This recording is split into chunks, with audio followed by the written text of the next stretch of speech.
మేడ్చల్ జిల్లా బోడిప్పల్ municipal corporation కాలనీల సంక్షేమ సంఘాల సమైక్య ఫెడరేషన్ చైర్మన్ రాపోలు రాములు ఆధ్వర్యంలో భారత రాజ్యాంగ దినోత్సవం ఘనంగా నిర్వహించారు. ఈ కార్యక్రమంలో డాక్టర్ బిఆర్ అంబేద్కర్ చిత్రపటానికి పుష్పాంజలి ఘటించారు. అనంతరం భారత రాజ్యాంగం యొక్క విశిష్టతను, ఆవశ్యకతను వివరించారు. ఈ కార్యక్రమంలో ఫెడరేషన్ వైస్ చైర్మన్ ఎడ్ల శ్రీనివాసరెడ్డి, ఫెడరేషన్ అధ్యక్షుడు అబ్రహం లింకన్, ఫెడరేషన్ సభ్యులు తదితరులు పాల్గొన్నారు.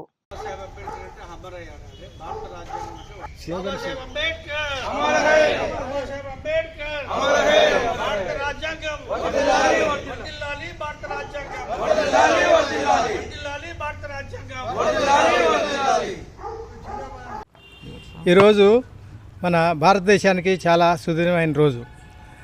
ఆ రోజున ఈ యొక్క రాజ్యాంగాన్ని ఎంతో కష్టపడి 2 సంవత్సరాలు కష్టపడి దాన్ని రచించి దాన్ని సమర్పించిన రోజు ఈరోజు, దాన్ని ఆమోదించిన రోజు అనమాట. దీన్ని ఈ యొక్క రాజ్యాంగం రచించడంలో అంబేద్కర్ గారు ఎంత శ్రమపడ్డారు అన్నది అది వర్ణనాతీతమైనది అనమాట. ఇట్లాంటి దాన్ని ఈ రోజుని మనం ప్రతి సంవత్సరం కూడా జరుపుకోవాల్సిన అవసరం ఉంది. గత కొంతకాలం నుంచే ఇది చేయటం జరిగింది, కానీ అంతకుముందు దీన్ని మనం ఆచరించడం, పండగలాగా చేసుకోవటం చేయట్లేదు. గత 15 సంవత్సరం నుంచే నేను అనుకుంటున్నాను. నేను అప్పటి నుంచి దీన్ని ఒక పండగలాగా చేసుకోవడం జరిగింది. దీన్ని ఇంకా పెద్ద ఎత్తున ఎట్లా అయితే ఆగస్ట్ 15th, జనవరి 26th ఏ విధంగా ఆచరించిన రోజు అనుకుంటాము, అదేవిధంగా దీన్ని సమర్పించిన రోజు, దీన్ని అమలు చేయడానికి వారు రచించి ఇచ్చిన రోజును కూడా మనం ఆ విధంగా పండగలాగా చేసుకోవాలని చెప్పేసి నేను కోరుతున్నాను సార్. Thank you. ఈరోజు భారతదేశానికి భారత రాజ్యాంగాన్ని ఆమోదించిన రోజు. 1947 స్వతంత్రం తర్వాత మనకు రాజ్యాంగం అంటూ లేదు. మన రాజ్యాంగం లేని ఇన్ని సంవత్సరాలు దేశం ఎట్లా నిలబడ్డది అంటే, కొంతకాలం మొఘలాయిల రాజ్యాంగం, కొంతకాలం బ్రిటిష్ వాళ్ళ రాజ్యాంగం, ఎవరు రాజులు ఉంటే వాళ్ళు చెప్పిందే రాజ్యాంగంగా నడుచుకుంటూ వచ్చింది. 1947 మనకు స్వతంత్రం వచ్చిన తర్వాత మనకంటూ భారత రాజ్యాంగం ఎట్లా నడుపుకోవాలి, వ్యవస్థ ఏ విధంగా ఉండాలి, పార్లమెంటరీ వ్యవస్థ ఏ విధంగా ఉండాలి, న్యాయ వ్యవస్థ ఏ విధంగా ఉండాలి, అసలు దేశం ఏ ప్రాతిపాదికన దేశం ముందడికి పోవాలనే ఒక చర్చ జరిగినప్పుడు మరి చాలా దేశాలు వీళ్ళు తిరగడం జరిగింది.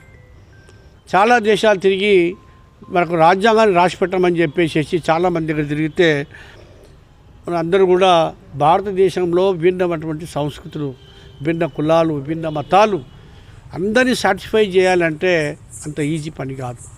అనేక మంది హిందువులు, ముస్లింలు, సిక్కులు, క్రైస్తవులు, అనేక రకాల మతాలు ఇక్కడ ఉన్నాయి. అనేకమైనటువంటి సంస్కృతులు ఉన్నాయి. భిన్నత్వంలో ఏకత్వం ఉంది. దీనికి రాజ్యాంగం రాయాలంటే అది మామూలు విషయం కాదు. కాబట్టి దీనికి అంబేద్కర్ అయితేనే సరైనటువంటి వ్యక్తి. మీరు అంత పెద్ద మేధావి, మరి మీరు ఆయన వదిలిపెట్టి మా దగ్గరికి ఎందుకు వచ్చారని చెప్పి ఆయన పేరు సూచిస్తే, అప్పుడున్నటువంటి ఇందాక మా వైస్ చైర్మన్ గారు చెప్పినట్టు 389 మందిని దాన్ని సెలెక్ట్ చేశారు. అందులో 6 మందిని మాత్రం ఖచ్చితంగా దానికి టీమ్ లీడర్గా చేశారు. దానికి చైర్మన్గా బాబాసాహెబ్ అంబేద్కర్. కానీ వాళ్ళు ఎవరు కూడా దాని మీద ఇష్టపూర్వకమైనటువంటి విధానంగా దీన్ని రూపొందించలేదు.